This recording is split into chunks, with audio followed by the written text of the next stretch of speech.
Hello, hello, bienvenue à vous. Et aujourd'hui, eh bien, je reçois Angéline qui va nous parler du programme Respire encore, voilà, de son parcours au sein du programme Respire encore. Alors, merci vraiment, Angéline, déjà d'être avec nous aujourd'hui pour nous parler de ce que tu as vécu. Bonjour Claire, je suis ravie d'être là. Bon, alors la première question que j'ai pour toi, c'est, ben voilà, quelles étaient tes attentes avant de rentrer dans le programme Respire encore? Voilà, quel était ton état d'esprit? Là, t'étais arrêté depuis combien de temps? Voilà, là où tu en étais quand tu es rentré? Eh bien, écoute, j'étais arrêtée depuis à peu près 4 mois.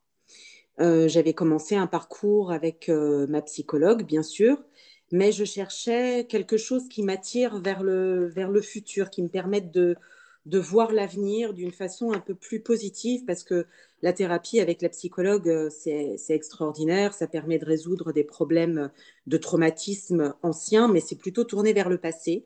Et moi, je sentais que j'avais besoin de trouver une solution qui m'emmène vers l'avenir, qui me permette de voir un petit peu quelles étaient mes perspectives et trouver quelque chose de positif pour pouvoir avancer et sortir Mhm. du burn-out. Mhm. Et quelles étaient tes attentes? Eh bien, c'était celle-ci, c'est-à-dire de retrouver de l'énergie, de L'énergie? retrouver des choses positives, Mhm. de voir quelque chose, quelqu'un de vrai en moi, de me Mhm. retrouver Mhm. et de pouvoir me dire que finalement, ben, j'étais pas nulle, parce que c'est souvent ce qu'on se dit quand on est en burn-out, on est nul, on n'est pas capable, on n'y arrive plus. Et j'avais besoin de voir la personne qui était en moi, la vraie personne qui était en moi, et l'énergie que je pouvais retrouver, que je pouvais donner et partager avec d'autres, et vraiment me retrouver en fait. Mm, mm, mm. Ouais, c'est vraiment là-dessus qu'on a travaillé, effectivement, de te retrouver, hein. Oui. Et justement, bah, à l'issue de ces 4 mois, là, quels sont les résultats obtenus? Qu'est-ce qui s'est passé pendant ces 4 mois? Alors, eh bien, écoute, avec ton programme, j'avoue que déjà, le fait d'être en coaching individuel avec toi m'a énormément aidé, parce que tu as toujours une vision très positive de chaque situation. Tu ne nous donnes pas les solutions, tu nous permets de trouver nos propres solutions et de trouver le positif dans chaque situation. Et puis, le fait de groupe aussi, d'être avec d'autres personnes qui sont dans la même situation que nous, qui vivent également un burn-out de façon plus ou moins similaire ou au contraire complètement différente, mais on se retrouve dans beaucoup de situations.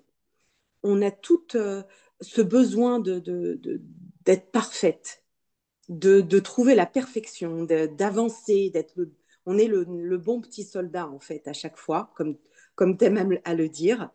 Et le fait de se retrouver dans un groupe, ça motive terriblement parce qu'on s'élève, on se comprend et on arrive à trouver des solutions pour l'autre qui finalement sont tout à fait pour nous, Mm, mais sans forcément le percevoir au départ. Et dans les codev que tu animes, hein, dans les co-développements où on est en plus petits groupes, on arrive à trouver vraiment ces solutions qui sont pour l'autre. Et quand le codev est terminé, on est très heureux parce qu'on a trouvé des solutions qui nous parlent à nous également, en fait. mm, Voilà, donc ça m'a aidé à trouver des solutions pour moi, à avancer et à me dire qu'effectivement, chaque petit pas est une victoire. Et à chaque petit pas qui est une victoire, j'ai réussi à trouver une solution pour moi ainsi que pour les autres. mm.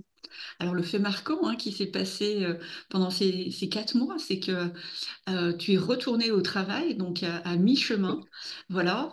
Et donc, ça a été un épisode quand même assez challengeant pour toi. Est-ce que, voilà, sans rentrer dans un gros détail, mais qu'est-ce qui s'est passé, en tout cas, comment tu as géré ça?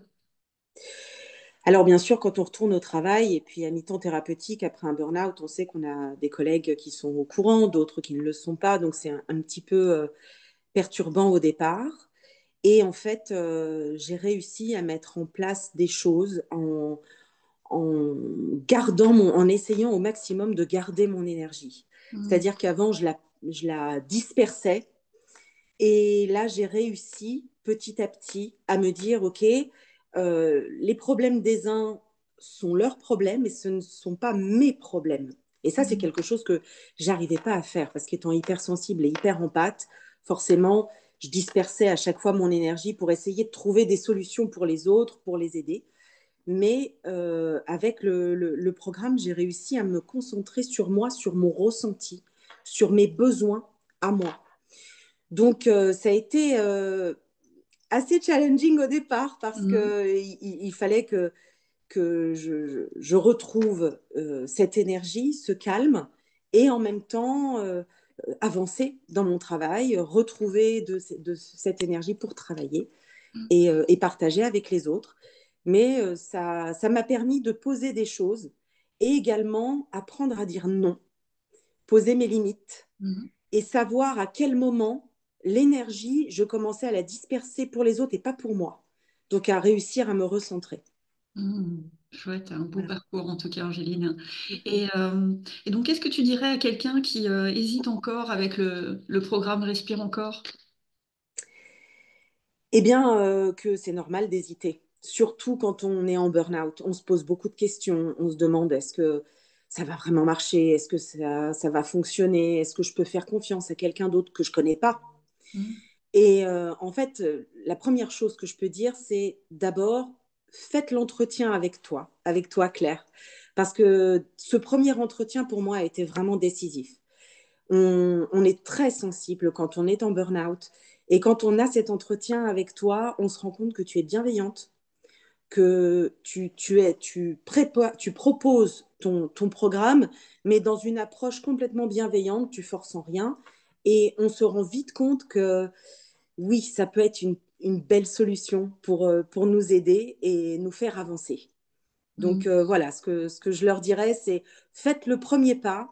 N'hésitez pas à faire ce premier pas et à aller rencontrer Claire. Et vous vous ferez votre propre opinion et je suis sûre qu'elle sera très bonne.